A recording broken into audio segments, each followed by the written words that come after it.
So there comes budget and all of that. So if they are in a certain budget and like certain timeline, then I'm very upfront of like, okay, if you did this thing, like, you're not going to be happy. Like, this is going to be what the outcome is going to be. So,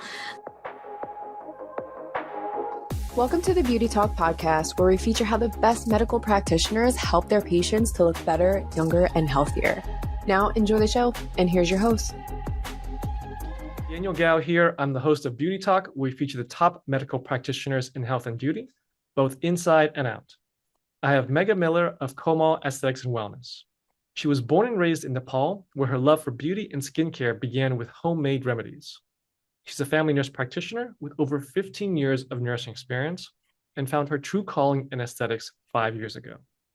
With an artistic eye and a science-driven approach, she specializes in safe, natural results using advanced techniques like ultrasound-guided injections. She continuously invests in her education, having completed 3 cadaver courses and hands-on training with leading experts in the aesthetic industry. Her passion is enhancing each person's unique beauty while making them feel confident, cared for, and seen. So Megha, welcome and glad to have you here. thank you. I'm so happy to be here. Yes, let's dive right into it. How did you first get interested in medicine? So as I was growing up, as you just said, like I grew up in Nepal. I used to visit my grandparents in hospital, and I used to see how compassionate the nurses were. So that's where I began starting to have like ideas of like, oh, maybe I want to be a nurse one day. So that's when it started as a child visiting my grandparents at the hospital. Yeah. Okay.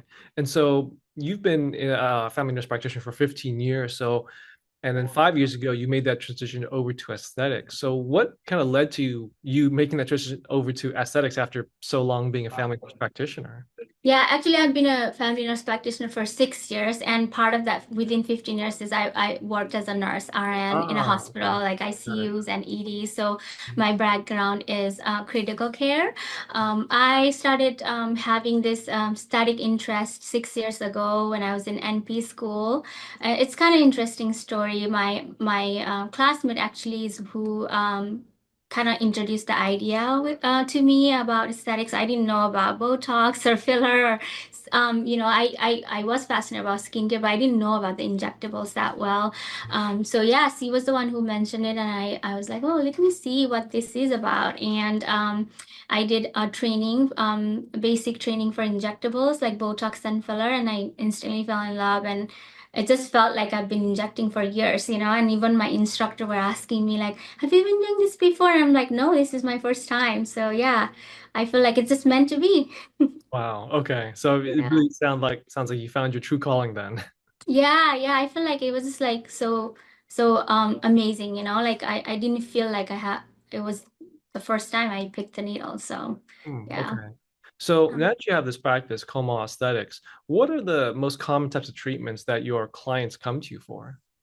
So mainly we have the common treatments the client come is obviously Botox, but we also try to take holistic approach to skincare, aging in general.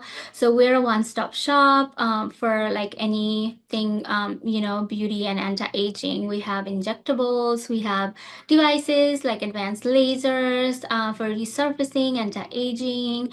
We also have amazing advanced estheticians who do like facials, advanced skincare, chemical peels. So it's basically kind of like one-stop shop for you, all your needs.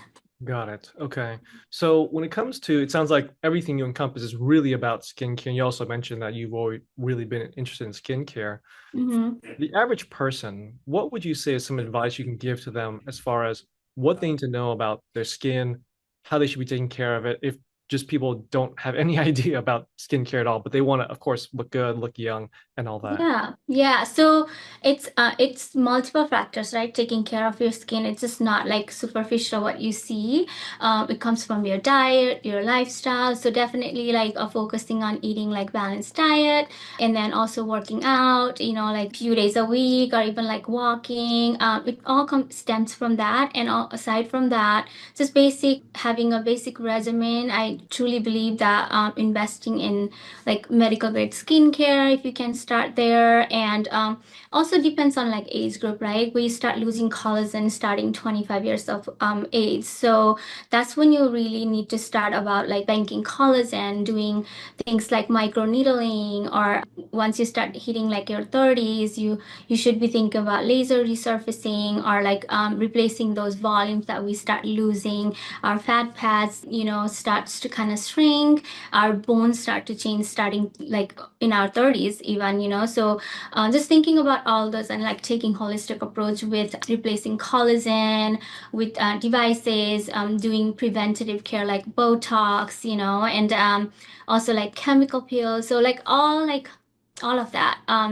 But if you wanted to keep like a simple routine, then just like start with just even like few things like maybe like preventative Botox, or like microneedling, or chemical peel, or even like diamond glow or facials, like doing something. Yeah. And also like I would say like it's best if you like just to think about your age group and like what your skin is going through at like certain age, and just doing those things would be the most effective. Okay, you mentioned, and I don't know if I understood you quickly, but you mentioned banking collagen. Did I hear that correctly? So, Yes, what yes. is banking collagen? So as we age, we lose a lot of things. We start losing a lot of things. And then especially like collagen, right? That's like the building block of your skin. Like collagen, elastin, and hyaluronic acid. Those three are the building block of your skin to keep your skin youthful, and healthy and like tight. So when you start seeing like fine lines or wrinkles, or your skin being like loose and lax, that's because of losing collagen and elastin. So what collagen banking is doing treatments to stimulate collagen. So we have multiple modalities to do that. There are injectables like Sculptra and Radius, or there are devices. So it just depends on what group you fall in. Like people have different preferences, like downtime wise. But yeah, doing those kind of things that boost collagen is what I mean by banking collagen. So you can do those kind of treatment yearly to maintain, and so you're not losing collagen. Got it. And when it comes to the skincare, you did mention it is going to depend on your age. How would Mhm. somebody know how much collagen they're losing, or at what point they need to start? Or would you say that skincare can really happen at any time, like no matter what age Yeah. you are, and the younger you are, even the better? Like, what's your thoughts? Mhm. Yeah, so like I said, like we start losing collagen starting 25 years of age.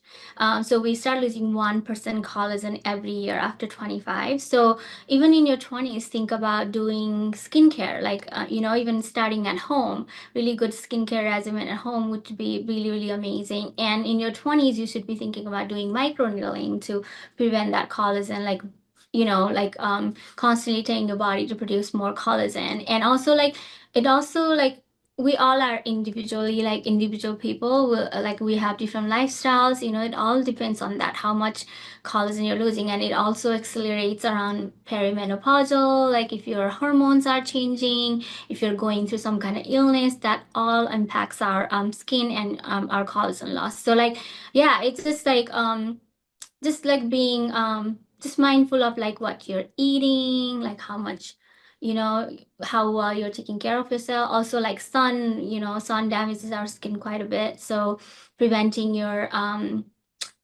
skin from sun damage by wearing sunscreen, doing proper skincare at home, so all of that. Okay. Now, when it comes to skin damage, I want to dive into that one because Mhm. I think most people would agree that sunscreen is important. But Mhm. what level would you say that you want to have that balance between getting enough sun, which I think a lot of people suffer from? That's my case. I work in an office all day long. So even though I'm Yeah. in Los Angeles, I lack vitamin D. Mhm. So at what point should you be getting enough sun every day? And at what point should you really be putting on sunscreen? Yeah, I mean, anytime you're going out, I mean, sun is very important, right? Vitamin D, that really is helpful for our bone, our like immune system, our mood, everything like depends on that. So it's not like you can't not like you cannot go out in the sun or anything to protect, but you can do protective things like wearing proper sunscreen, like wearing hat and long sleeves. You can still go out in the sun, but protecting your skin. Like you cannot like just go sunbathe without like having any kind of like sunscreen or hat, you know what I mean? You can do all of these things and you can still go enjoy beach and sun. But yeah, and then also like hydrating yourself at the same time when you're out in the sun is very important. So yeah, it's just go enjoy sun, but protect your skin by doing all of the measures of like sunscreen and hat and Okay. long sleeves. Yeah. Okay. Now, Yeah. you mentioned something earlier on when it comes to skincare. You said getting medical grade product or medical grade Mhm. skincare. What is Mhm. the differentiating factor that makes it medical grade? Like if I'm in the store and I'm looking for skincare products, how would I know something's medical grade or not? Yeah, so medical grade, you can only get it through the providers, right? In a plastic surgery office or like med spa clinics who are run by practitioners. So these are products that has like science behind it. It's backed by science. All the ingredients have been tested in the lab. So it's not like, oh, you can put anything on there and like, you know what I mean? So there are studies like specific to what condition you're trying to like treat. For example, hyaluronic acid for dry skin, like there are other products to help with like pigment and things like that. So that's the difference between store bought, which is not like you don't know like what study behind those products are, but medical grade is like, yeah, they have studies to show that, oh, okay, this is how they made the product, and also you can only get it through the licensed providers. You cannot Okay. get it in the drugstore. Got it. So for the medical grade, you can only get that through providers. If someone's looking for to mix the two, like go to a practitioner like yourself, get some type of treatment done with the medical grade, but then also have something at home, what would be your recommendation on products that they can buy on their own and just that they can do have their own home routine?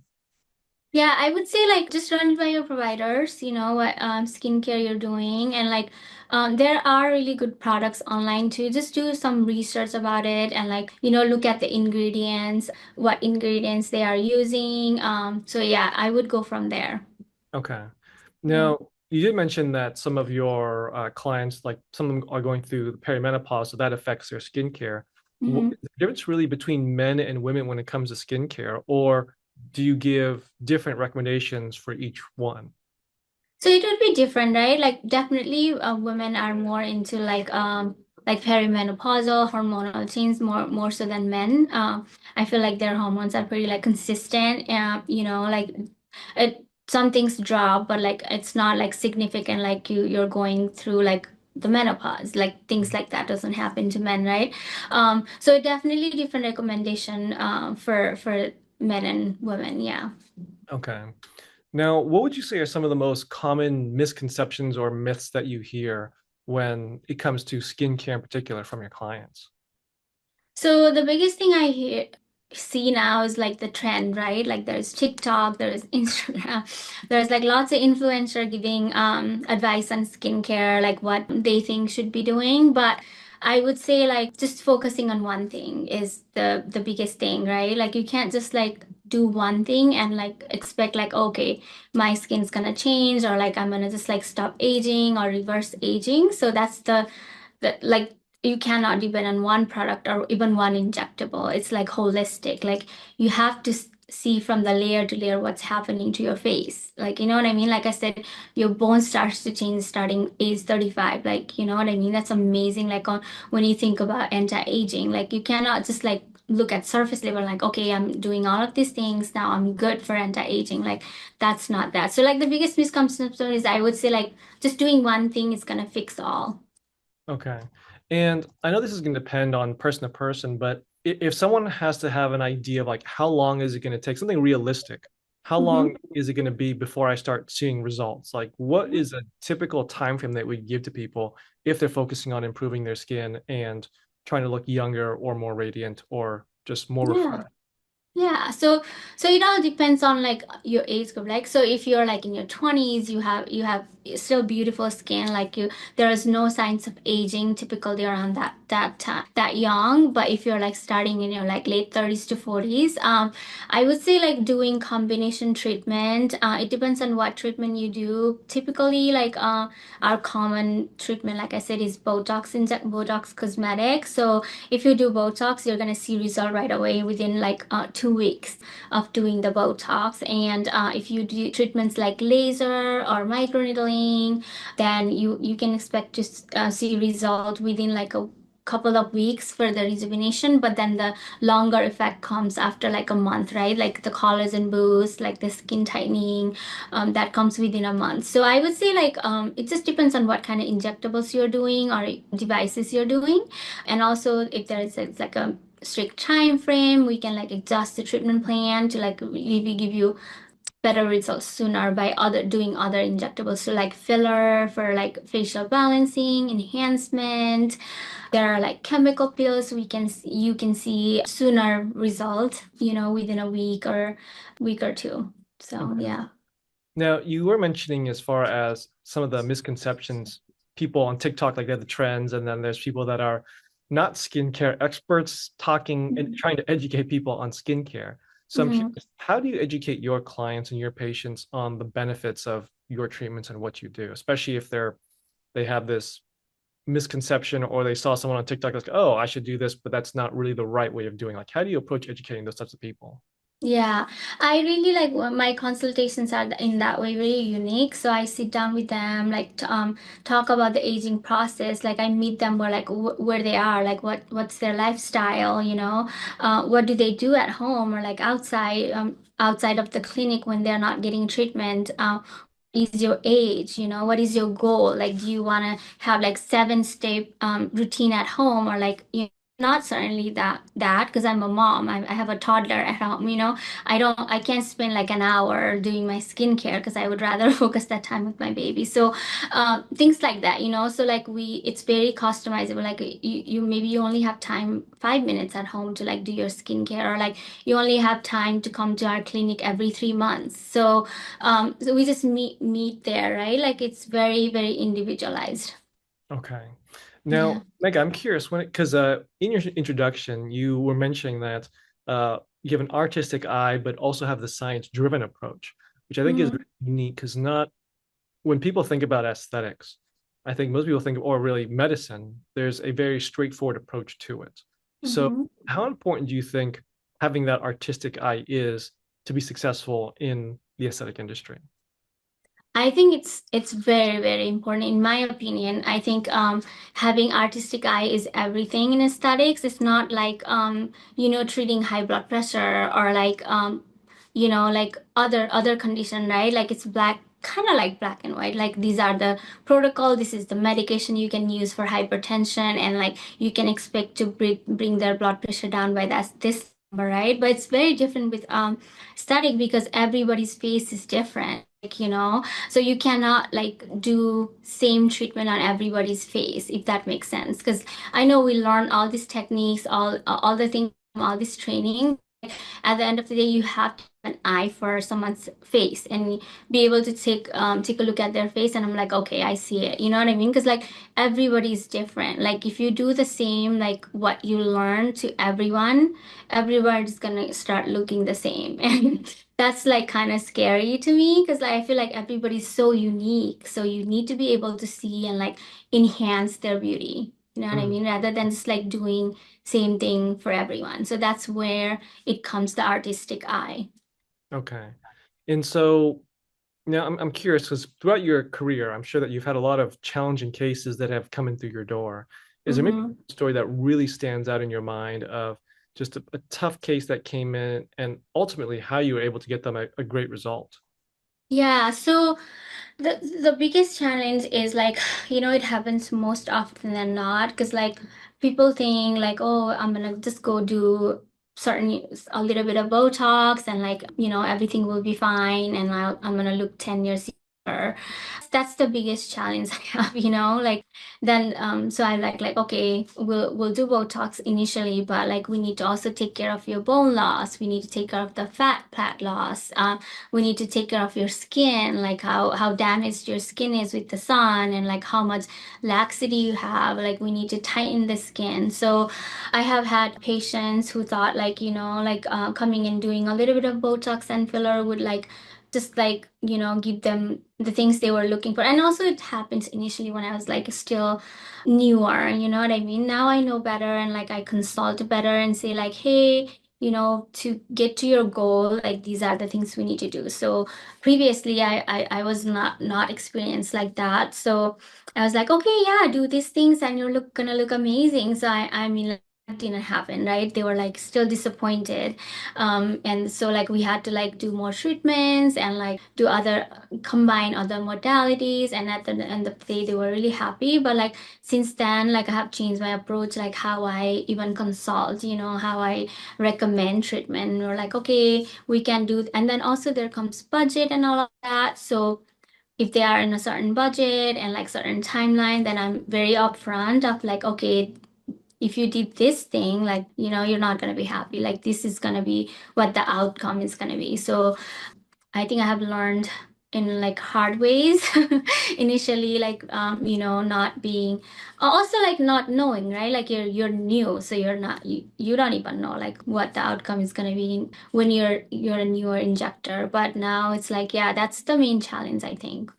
And do you think social media has played a really big role in that as far as setting those unrealistic expectations? Oh yeah, yeah, like following like all the celebrities, how they look, and like, they are advertising, oh, like this is all natural. I don't know, I applied beef tallow, or like I drank like chia seed water, and like this is my results. So people think like, oh, I'm just gonna do this and like I'm gonna look that. And but that's not all the truth, right? They have done like facelift, they have done like Botox, filler, they have done laser resurfacing. So yeah, it's all, yeah, social media plays a big role. And also like the trends, right? Like there's like, oh, like there's this trend, like can I do that? And I'm like, oh, not a right candidate, because like they don't know, like if someone else is doing, like that might be what they can do, so like that's when it comes to being like an expert, having expert opinion on these things, and also like having those like advanced, and like I'm constantly keeping up with my education and training, so I can like safely say like, oh, okay, this is what you can do with the looking at your face and anatomy, this is what you cannot do. Okay.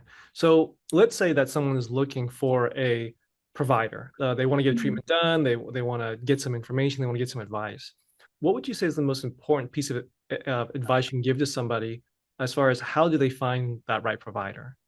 Yeah, so I would say like just do your research, like look into like what kind of training do they have, what is their credential, and then I would even like when you go to do consult to get any kind of treatment done, like even interview your provider, like ask them about their credential, ask them about their experience, ask them about what kind of training, ask them about like, okay, like what has gone wrong, it's your face, it's very important that you choose a right person who's gonna really listen to you, like your goals, and not just tell you like what they think is right for you, but you also like just like someone who is gonna really listen to you. So I would say like those are the advice I have, like just you have to choose the right person, otherwise you're gonna be disappointed, you're not gonna result, you're not gonna be happy. Got it. And Mega, where do you think the future of aesthetics is going? I'm so excited. I think actually now we know so much. We know like, like I said, like I feel like 20 people didn't know. Like I hear this all the time from experienced injectors all, and I listen to podcasts. I'm like, oh, we are just injecting blindly. I'm like, it's so exciting now that we have so much training that is available to us, and also like regenerative medicine, like devices, like we're thinking holistic anti-aging, like treating like band-aiding the problem, like, oh, okay, you have this wrinkle, let's just do this, rather than that, like, okay, what's happening underneath, like how are we aging. So it's so exciting. There are like new studies about like bone chains, muscle chains. There are constant like new products coming out, regenerative, and like which is so much better. Like your body can do the work to like heal and like and give you like useful skin and things like so. It's very exciting right now. Yeah, I think Okay. it's over the next 5 years. It's gonna be just like it's just amazing. It's gonna be, yeah. A lot of We will be all great. safer. All injectors will be safer because we'll have like all this education available. So I think it's just gonna be amazing. Okay. Yeah. I'm curious because I've seen people, I guess I've also heard that people are looking for more of a natural look. They don't want to have the Mhm. denim look anymore. Is that kind of something that you're seeing also in your practice? Exactly. Yeah. Actually, our brand is all that. Like my branding is all about like our philosophy here is like enhancing what you have and not changing it. So yeah, people are most like interested in like looking the most natural, not doing a lot. That's the thing we are so passionate here at Komal Aesthetics to give you that. You know what I mean? I'm not gonna sit here and recommend, oh, you need this and this. Like we're gonna sit down and like build a customized treatment plan for you for that reason. Yeah. Okay. And I think that's a great segue into my next question. What's your long-term vision for Komal Aesthetics? So I definitely want to grow and like maybe even have like a just specifics like a section for like a devices laser lab, because I'm just so passionate about skincare and like like anti-aging. We also have I also want to like bolster my wellness part. Like I think I'm also big on wellness, taking care of your body, not just like your face. So I do want to like add that on the wellness, peptides and other things are big right now too. I want to learn more about that and see if that's something that could be beneficial for people. And also, yeah, I think like just growing my practice. So Yeah, it sounds like the vision is going to be around the wellness side, I guess the health side and the aesthetic side. It's not just the outside layer, which is, I think, the yeah. thing about aesthetics is also fixing the inside, your health, Hmm. your wellness, and then that's being reflected on the outside. Yeah, and also keeping you looking like you for the longer term, not enhancing you is another reason, and like just making you like you for the longest time, like just like rejuvenated with like multimodality treatment. Okay. Well, Mega, great answer. I do have one last question for you, but Mhm. before I ask it, I do want to point people to your website at komalaestheticsandwellness.com. Mhm. Last question is, what does beauty mean to you? Beauty means like when you look at yourself in the mirror, you just feel happy, like and confident. That's what the beauty is. It's not about just vanity. It's not all like superficial to me. Beauty is more than that. Like it gives you confidence, it boosts your self-esteem. If you feel beautiful, like from inside and out, like I feel like you're unstoppable. You can do anything. Okay, That's what I feel. Yeah. great definition. Well, there you have it, Mega sharing your expertise. So, Mega, where can people contact you and your practice? Am I allowed to give phone number, or like I Yeah, also have fine. Instagram. You can follow us on our Instagram, komal.aesthetics. And then also our website, Danielle said www.komalaestheticsandwellness.com, and our phone number is 503-476-1348. That's our office number. That's how you can reach us. Awesome. Well, Mega, this is a lot of fun. Thank you for coming on the show and sharing your Yeah. message. Yeah, thank you so much. I'm so excited to like see this all come together. Thanks for listening to the Beauty Talk podcast. Any questions, please contact the practice directly with the contact information provided during the show. We'll see you again next time. Bye for now.